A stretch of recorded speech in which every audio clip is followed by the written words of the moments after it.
నమస్కారం. ఈరోజు స్టూడియోలో మనతో పాటు ఉన్నారు ప్రముఖ జ్యోతిష మరియు ఆధ్యాత్మికవేత్త, ఆస్ట్రాలజీలోని గోల్డ్ మెడల్ సాధించి అలాగే పామిస్ట్రీలోని పిహెచ్డి చేసిన బ్రహ్మశ్రీ డాక్టర్ మచ్చ గౌరీశంకర్ గురువుగారు. మరి గురువుగారితో మాట్లాడి జూలై మాసంలోని పక్ష ఫలితాలు ఏ విధంగా ఉన్నాయి, శుభ అశుభ ఫలితాల గురించి తెలుసుకుందాం.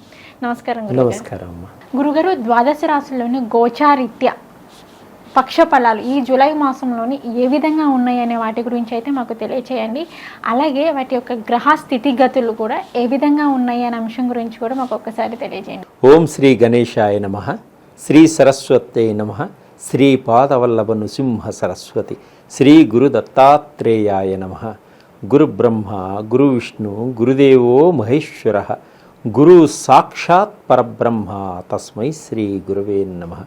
ఓం అసాధ్య సాధక స్వామి అసాధ్యం తం కిం వద రామదూత కృపాసింధో మత్కార్యం సాధేన ప్రభు. జ్ఞానానందమయం దేవం నిర్మల స్ఫటికాకృతిం ఆధారం సర్వ విద్యానాం హైగ్రీవముపాస్మే. శ్రీ గురుదేవోభ్యాయ నమః. జూలై మాసంలో ద్వాదశ రాశుల యొక్క గోచార రీత్యా పక్ష ఫలముల గురించి మనం ఇప్పుడు తెలుసుకుందాం. అలాగే ద్వాదశ రాశుల్లో గ్రహాల యొక్క స్థితిగతులు, అంటే గ్రహాల యొక్క స్థితిగతులు ఏ విధంగా ఉన్నాయి మనం ముందుగా తెలుసుకుందామమ్మా. అలాగే ఇప్పుడు రవి 16వ తారీఖు వరకు మిథున రాశిలో ఉండి తదుపరి కర్కాటక రాశిలోకి ప్రవేశిస్తున్నాడు రవి. అలాగే కుజుడు 12వ తారీఖు వరకు మేషరాశిలో ఉండి తదుపరి వృషభ రాశిలోకి ప్రవేశిస్తున్నాడు. అంటే 12వ తారీఖు వరకు మేషరాశిలో ఉంటాడు కుజుడు, తరువాత వృషభ రాశిలోకి ప్రవేశిస్తున్నాడు. అలాగే బుధుడు జూలై 20వ తారీఖు వరకు కర్కాటక రాశిలో ఉండి తదుపరి సింహరాశిలోకి ప్రవేశిస్తున్నాడు బుధుడు. అలాగే గురువు ఈ నెలంతా కూడా వృషభ రాశిలోనే సంచరిస్తున్నాడు గురువు. కుజుడు ఈ నెల 7వ తారీఖు వరకు మిథున రాశిలో ఉండి తదుపరి కర్కాటక రాశిలోకి ప్రవేశిస్తున్నాడు శుక్రుడు. అలాగే శని ఈ నెలంతా కూడా కుంభరాశిలోనే సంచరిస్తున్నాడు. ఈ నెలంతా కూడా కుంభరాశిలోనే సంచరిస్తున్నాడు. ఇక రాహువు ఈ నెలంతా కూడా మీనరాశిలోనే సంచరిస్తున్నాడు. కేతు వచ్చేసి ఈ నెలంతా కూడా కన్యా రాశిలో సంచరిస్తున్నాడు.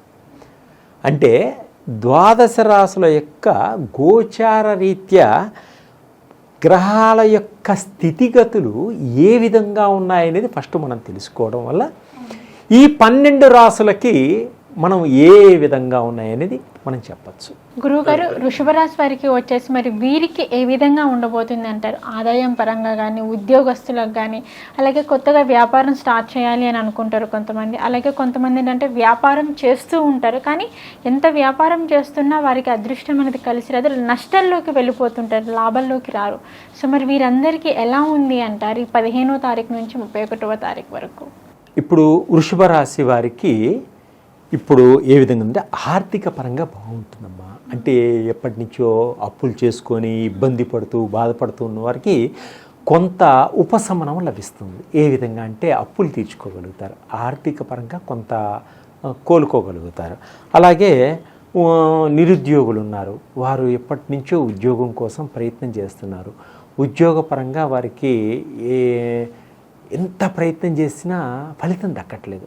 అప్పుడు వీరు అలా అని చెప్పి వెనక్కి పోకుండా గట్టిగా ప్రయత్నం చేయడం వల్ల దైవ అనుగ్రహం వల్ల వీరికి ఉద్యోగం వచ్చేటువంటి యోగం ఉంది. అంటే పట్టుదలతో ముందుకు సాగాలి. నిరుత్సాహం ఎప్పుడైతే పడతారో ముందుకు వెళ్ళలేం. నిరుత్సాహం పడేటప్పుడే ఇంకా ఉత్సాహంగా ముందుకు వెళ్ళడం వల్ల మనం విజయాన్ని సాధించగలుగుతాం. అలా నిరుద్యోగులకు కూడా ఉద్యోగం వచ్చే అవకాశం ఉంది. అలాగనే కుటుంబంలో అందరూ కూడా ఒకరు ఒకే మాట మీద నిలబడి వారి సమస్యలన్నీ కూడా పరిష్కరించుకోగలుగుతారు. అంటే ఎవరి సమస్యల్ని వాళ్ళు చెప్పుకొని వారు ఆ పరిష్కార మార్గాన్ని చేసుకోగలుగుతారు. అలాగే ఇంట్లో నాకు వాహనాలు కావాలి, నాకు కొత్త వాహనాలు కావాలని పిల్లలు, వారికి కూడా కొత్త వాహనాలు కొనిపెట్టడం, ఇంట్లో ఉన్న వాళ్ళకి కొత్త దుస్తులు కొనిపెట్టడం, ఈ స్కూల్ యూనిఫామ్స్ ఇవన్నీ మొత్తం కొనిపెట్టడం, పిల్లలకి ఫీజులు కట్టడం, ఇవన్నీ కూడా వీళ్ళకి అన్ని విధాలుగా ఆర్థిక పరంగా సర్దుబాటు అయ్యేటువంటి అవకాశం ఉంది ఇప్పుడు. అలాగే కొంతమంది నమ్మక ద్రోహులు వీరిని నమ్మించి మోసం చేయటం కూడా జరుగుతుంది. కాబట్టి మీరు ఏ పని చేసినా కూడా చాలా జాగ్రత్తగా ఆలోచించి ఆ వ్యక్తి సరైనవాడా కాదా అని ఒక నిర్ణయాన్ని తీసుకొని ఒక డబ్బులు ఇవ్వడం కానీ, అతనికి ఏదైనా ఒక సహాయం చేయడం కానీ, లేకపోతే ఏదైనా ఉద్యోగం ఇప్పించడం కానీ, ఇలాంటివన్నీ కూడా ఆలోచించి చేయండి. అప్పుడు ఏమవుతుందంటే మీరు ఇబ్బందుల్లో పడకుండా, నష్టపోకుండా, దెబ్బతినకుండా ఉండగలుగుతారు. అలాగే మీ విలువైన వస్తువులు కూడా మీరు ప్రయాణం చేస్తున్నారు ఒక దగ్గర నుంచి ఒకటి, మీ విలువైన వస్తువులు ఉంటాయి, సెల్ ఫోన్లు కానీ, లేకపోతే డబ్బు పెట్టుకున్న పర్సులు కానీ, నెగ్లిజెన్సీగా ఉండకూడదు. మనం ఎప్పుడు కూడా అప్రమత్తంగా ఉండాలి.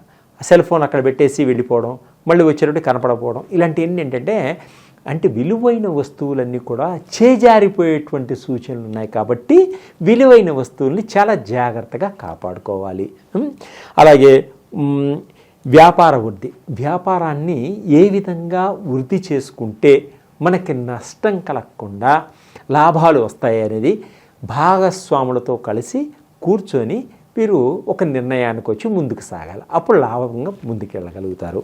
అలాగే స్త్రీలు, ఉద్యోగం చేసేటువంటి స్త్రీలు వారి యొక్క స్కిల్స్ అన్నమాట, రకరకాలైనటువంటి స్కిల్స్ తోటి పబ్లిక్ రిలేషన్స్, జనాన్ని మెప్పించడం, కంపెనీని బాగా అభివృద్ధిలోకి తీసుకురావడం, ఇవన్నీ కూడా చాలా ముందంజ వేయగలుగుతారు ఈ వృషభ రాశిలో ఉన్నటువంటి స్త్రీలు. అలాగే విద్యార్థులైతే చదువులో కొంత ఇబ్బందులు కలుగుతాయి.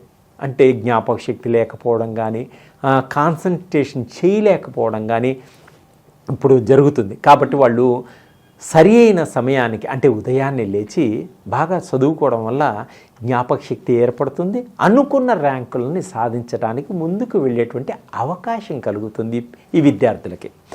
అలాగే విదేశాలకు వెళ్ళాలి, నేను విదేశాల్లో చదువుకుంటూ ఉద్యోగం చేయాలి, నా కుటుంబాన్ని పోషించాలి అనుకునేటువంటి విద్యార్థులకు కూడా ఒక మంచి అవకాశాలు వచ్చేటువంటి సూచనలు కనిపిస్తున్నాయి. అంటే సరైన సమయానికి వీసాలు కూడా వీరికి వచ్చేటువంటి సూచనలు కనిపిస్తున్నాయి. తర్వాత ఎప్పటి నుంచో వివాహం కోసం ప్రయత్నం చేస్తున్నటువంటి అమ్మాయిలకి అయ్యో నాకు వివాహం కావడం లేదు అనేటువంటి బాధపడాల్సిన అవసరం లేదు. ఈ సమయంలో గట్టి ప్రయత్నాలు చేసుకోండి, తప్పకుండా మీకు నచ్చిన వరుడు దొరికేటువంటి సూచనలు కనిపిస్తున్నాయి.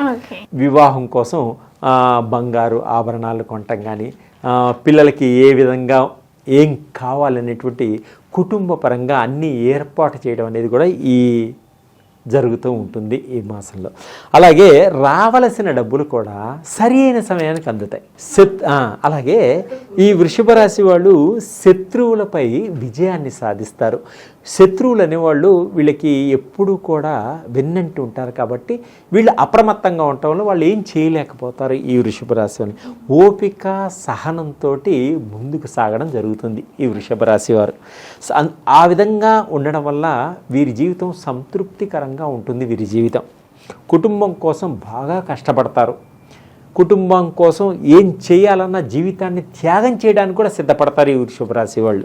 అలాగే ప్రభుత్వ రంగంలో పనిచేస్తున్నటువంటి ఉద్యోగులకు కూడా సహ ఉద్యోగులు సహాయ సహకారాలు కూడా చేస్తారు. ఏమన్నా సహాయం చేయడం కానీ, వారికి ఆర్థిక పరంగా ఏమన్నా హెల్ప్ కావాలన్నా కూడా సహాయం చేసేటువంటి అవకాశం ఈ సమయంలో ఉంది వాళ్ళకి. అలాగే ధనం కూడబెట్టింది ఎలా జాగ్రత్తగా కాపాడుకోవాలి, ధనాన్ని ఆచితూచి ఎలా ఖర్చు పెట్టుకోవాలి, జల్సా చేయకుండా, లగ్జరీగా వాడకుండా కుటుంబం కోసం ఎలా ఖర్చు చేయాలనేటువంటి ఆలోచన కూడా ఈ వృషభ రాశికి పెరుగుతుంది. తర్వాత కోపాన్ని వీరు అదుపులో ఉంచుకోవాలి, లేకపోతే సమాజంలో నిలవలేరు. భార్యాభర్తల మధ్య కూడా కొన్ని వివాదాలు వస్తాయి. కాబట్టి కోపాన్ని అదుపులో ఉంచుకోండి. ఈ వృషభ రాశి వారు ఈ విధంగా చేయడం వల్ల ఇంకా బాగుంటుంది. ఓకే గురుగారు, వృషభ రాశి వారికి వచ్చేసి 15వ తారీఖు నుంచి 31 వరకు మరి వీరికి ఏ విధంగా ఉండబోతుంది, ముఖ్యంగా ఆదాయం పరంగా, మరి కుటుంబ సభ్యుల మధ్య సో ఎలా ఉంటుంది దాని గురించి అయితే మాకు తెలియజేశారు. మరి వీరికి మరింత అదృష్టం కావాలి అన్నా కానీ, లేదంటే వీరి యొక్క జాతకంలో ఏమైనా అక్కడక్కడ చిన్న చిన్న దోషాలు లాంటివి ఉన్నా కానీ మరి తొలగిపోవాలి అంటే మరి వీరు ఎటువంటి పరిహారం చేసుకుంటే వీరికి బాగుంటుంది? ఈ వృషభ రాశి వారు లక్ష్మీనారాయణ్ణి దర్శించడం వల్ల కానీ, లక్ష్మీనారాయణని పూజ చేయడం వల్ల కానీ వీరికి ఆర్థిక పరంగా అన్ని విధాలుగా బాగుంటుంది. అలాగే ఈశ్వరుడికి ప్రదోష కాలంలో అభిషేకం చేయించుకోండి. ద్రాక్ష రసంతో కానీ, చెరుకు రసంతో కానీ వీరు అభిషేకం చేయించుకోవడం వల్ల వీరికి అన్ని విధాలుగా చాలా బాగుంటుంది.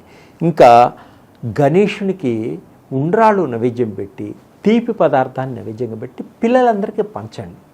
అలా పంచడం వల్ల విద్యార్థులు కూడా విద్యలో వచ్చేటువంటి ఆటంకాలన్నీ తొలగిపోయి వాళ్ళు మంచి ర్యాంకులు సంపాదించగలుగుతారు. ఓకే గురువుగారు, వృషభ రాశి వారికి వచ్చేసి 15వ తారీఖు నుంచి 31వ తారీఖు వరకు మరి వీరికి ఏ విధంగా ఉండబోతుంది, అలాగే వీరు ఎటువంటి పరిహారం చేసుకుంటే వీరికి బాగుంటుంది అనే వాటన్నిటి గురించి అయితే తెలియచేశారు. ధన్యవాదాలు గురువుగారు.